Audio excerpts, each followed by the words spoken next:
Hey, how's it going? I'm Nick Ashby, and this is Rocklander. We took what we knew about the rock crawling world, added some overlanding stuff in there. I'm pretty impressed with what we built, the team put together here. We wanted something that was fully capable, that could do anything without having to pull coilovers, without having to change everything every time you wanted to go do something, whether it was rock crawling or overlanding. So let's jump into the build.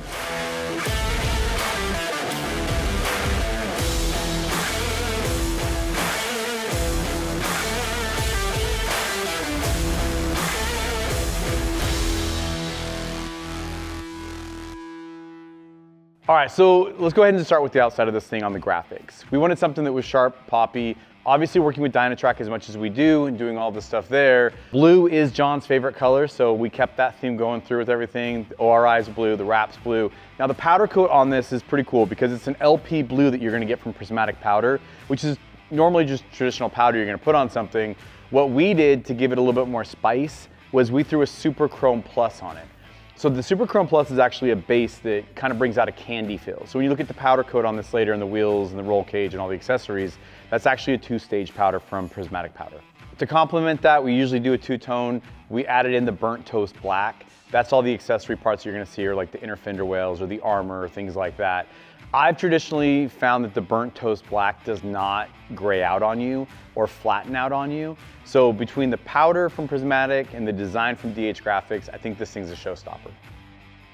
So jumping into the tires on this thing, you have a 40-inch Baja Legend MTZ. That is what I would say is the namesake tire for Mickey Thompson. It doesn't have the newer technology in it the Baja Boss does, but it is a tried and proven tire. It can get you anywhere. We lean towards the Legend just because I think that's a better fit on this build. Now wrapped around with those tires is inside them you have a 17-inch Dirty Life Mesa beadlock. At the time when we were building this, it was a newer wheel that came out from Dirty Life, has a nice backspace on it. Again, we didn't go with something so aggressive that you're normally gonna find like a Canyon or something like that. The Mesa is a little bit more refined on its design and a little bit more intricate, which again, you're gonna find in the Overlander world. See the massive Dynatrac logo down the side of this thing? We opted for Dynatracs on this. Why? Because I feel like Dynatracs have that crossover with both Overlanders and rock crawlers. They're what I would call like a military spec looking axle. They're not gonna be your traditional OEM style. You take those, you slap some 538 Yukon gears in them with some chromoly shafts, things like that. Now you have something that you're not gonna normally have any issues with. And again, whether you're out in the rocks or you're 500 miles overlanding, you want something that's gonna be dependable, that's gonna make those 40-inch tires go down the trail, go down the rocks without any issues.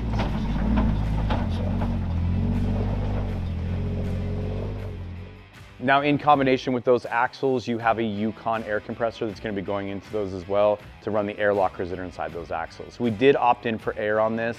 Traditionally, we bounce between electric and air. On this situation, we thought air was a better fit. Connecting those axles to this Rockzilla suspension that we put in this thing is we put some ORI struts. Now, this to me is the jewel of this entire build. When you traditionally run a coilover and you're wanting to go from a rock crawler setup to an Overlander setup, you have your spring load in there. The thing about an ORI is it is a strut.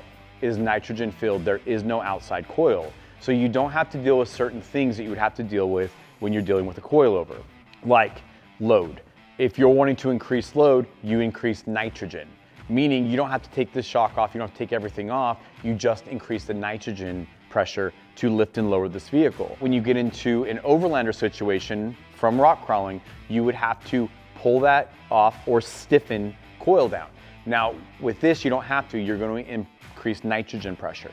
Now that's still going to allow it to ride like a strut, which is going to be a lot softer than a compressed coil. Compressed coils typically ride a little bit stiffer. This makes it a lot easier to adjust on the fly or go, I'm rock crawling this weekend, I'm overlanding the next, without having to take your rig completely apart and put it back together. Power Tank came out with a really cool system at the same time we were building this, which is their nitrogen fill tank system. But that allows you to fill both sides of your vehicle at once, either the rears or the fronts. That's very important because of cross load. If you just fill one, then fill the other, that may change the way your vehicle operates or rides. Leveling your load, if you add 1,000 pounds or that big tent up top, all those things have to be adjusted to make this thing operate, obviously any vehicle operate correctly. Yes, compressors can work. Yes, there's high output compressors. However, with a power tank, You have the ability to reseat. You also have the ability to use tools. There's a lot of use that comes along with a power tank that once you fill it up and you put it in there and it's done, it's there. And it's gonna be there until you need it. Okay, so to connect this ORI system that we put in this vehicle, to really make the suspension and everything work, we had to come up with a kit that was gonna work with those, but also give us everything we wanted. Us running ORIs, we actually had to change some of the mounts that Rockzilla comes in that kit with Rockraller, because we wanted something that again was gonna be more custom and work with what we were doing. Whenever you're installing a kit on a vehicle, there's invasive and just bolt-on. This is an invasive kit. You're cutting things, you're removing things, you're welding things. This is not gonna be something that you can just drop in a weekend. It's gonna take some time and you're gonna have to adjust it to what you want. One big thing about this is it relocates the gas tank, because you can't run a true dual triangulated rear end with a factory gas tank in any type of Jeep, really. We actually install a mid gas tank. So it's a mid-mounted gas tank from Rockraller. They designed to work with their kit. Most of our drive lines are custom because our wheelbases are custom, our setups are custom, our suspension is custom.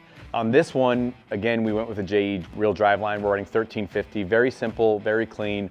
It's all the components you can use, where if you do lose a U-joint, or you do lose something, you can walk into any parts store and pick it up. Wheelbases. To understand what wheelbases and what it is very important in the Jeep world. On your front and your back, you have what's called an approach or departure. Now on something like Gridlock or Rock Buggy, we have a 0-degree departure, meaning our tires are gonna interact with the object before our body of our vehicle does.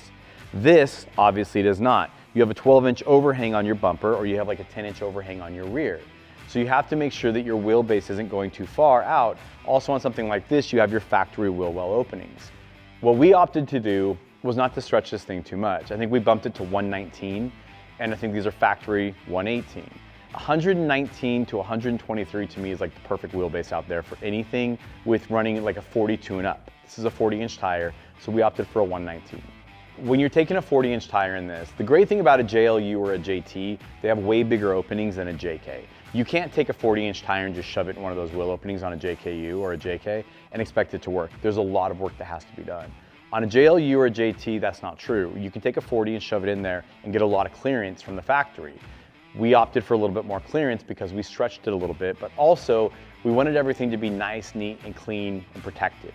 We worked with Icon Collision and Patriot Liner, and if you look at the body work that was done on this, we did some of it, they did some of it's lined, most of it's painted. When you get in here and look at this thing though, it all looks factory.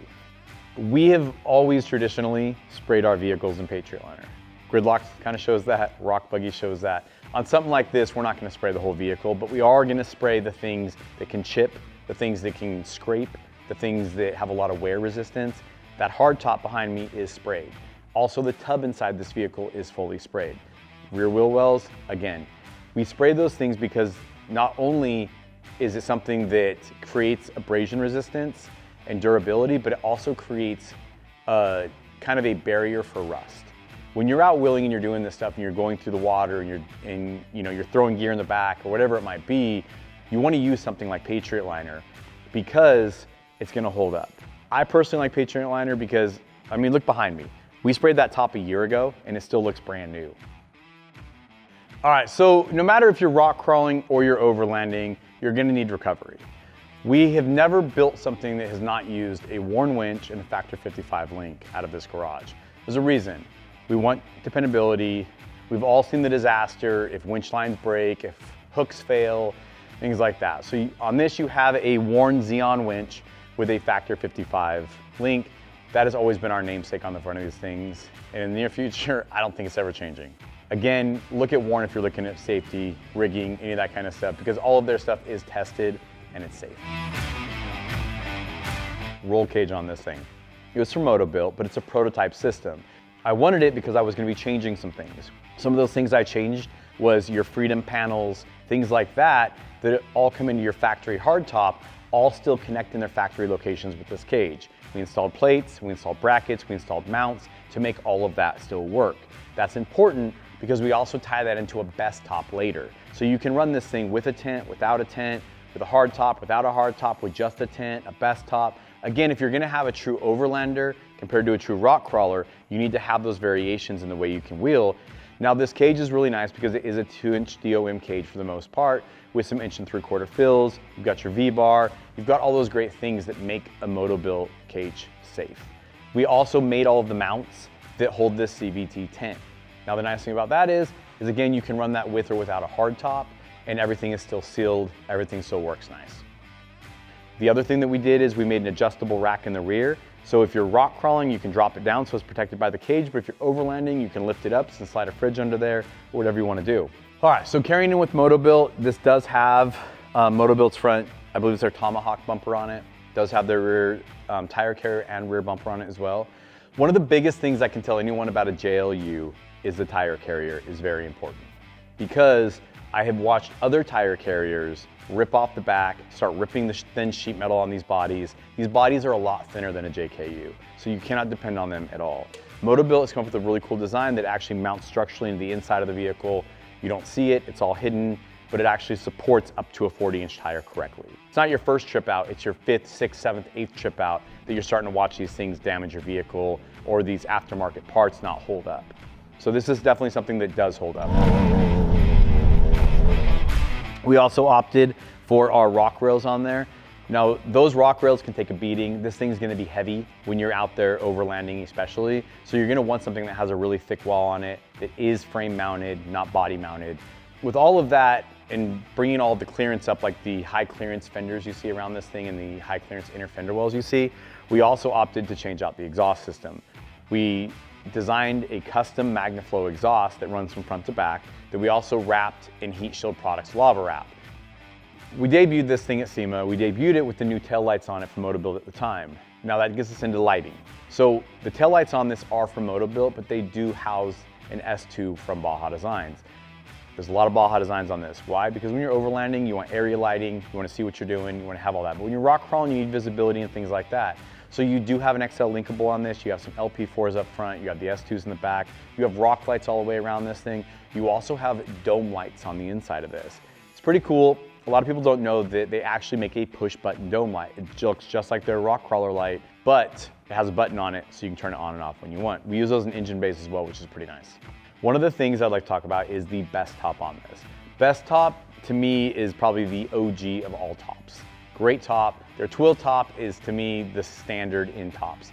So we're running their Trek top, slant top, twill version of that. So it's again one of those pieces that I look at it and I go, you have to have that technically on a rock crawler build to make it really that true rock crawler, especially in a situation like this where you want everything condensed. Because when you're rock crawling, you want everything kind of sucked in and condensed on your upper portions like your roof, top, things like that, so you're not damaging it on other rocks, obstacles, whatever it might be. A lot of other tops out there don't hold up, especially as well as like the twill does. And you know, snow, dirt, whatever it is, this kind of top holds up. The other nice thing about this top is it's variable. So you can run it bikini style with no slant back, or you can add the slant back in there as well to kind of cover up your gear in the back. It's all your choice. So if I'm out on the trail and doing all that stuff and a little bit of rock crawling with overlanding, I have the ability to take this top off, mount that Rhino rack and that CVT tent directly to the cage, and have my entire vehicle open to give me that race car feeling, so to say, without having to feel constrained or have a lot of blind spots. So when you get into something like this, overlanding, whatever it is, and you're spending hours on the trail at low speeds or whatever, you're gonna want something that, one, keeps you in your seat, but also is comfortable. OEM seats are not comfortable. Not when you're getting into stuff like this and you're off camber or you're having a winch or you're doing things, they're awkward. We usually use PRP whenever we're doing something like this because they're comfortable and they're protective. I've rolled in PRP, driven in PRP, I've overlanded in PRP. I've done almost everything. I've even slept in a PRP.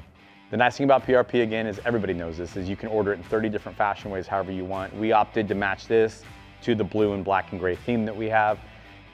There's one thing we've done on this build that we have not done, and that's the steering wheel. We actually opted for a flat bottom European race carbon steering wheel in this thing. When you look at that, you're probably gonna be like, where do I get that? They're not easy to order.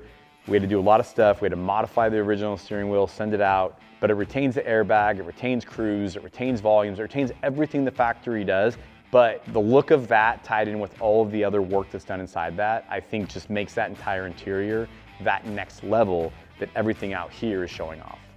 So no vehicle that we do would be complete without all of our lifestyle mounts from Scosche.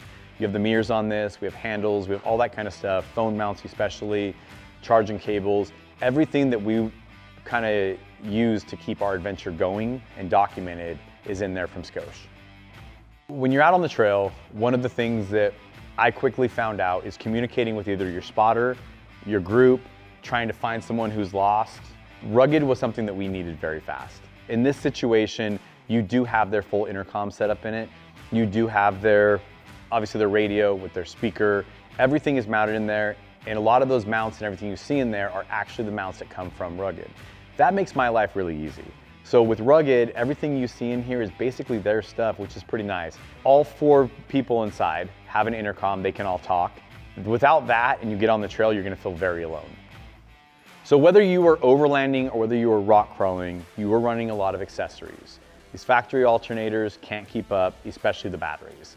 We typically run an Odyssey battery in all of these that we do, either an Extreme Series or Performance Series. And the reason that we do that is because we need the stability and we need the reserve power that these better batteries give.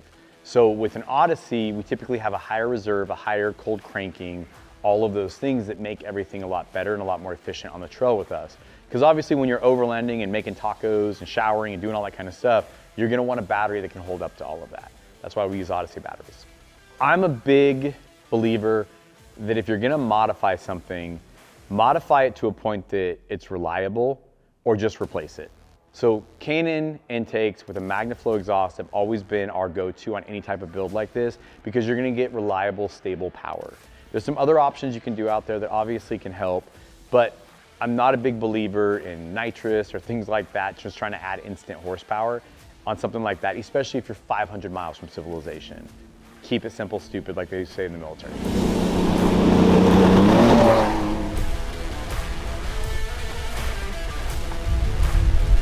All right, well, that is Rocklander. I hope you guys enjoyed it. You're gonna see this thing on the trail more with us.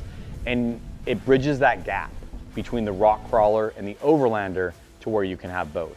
Catch you guys on the next one.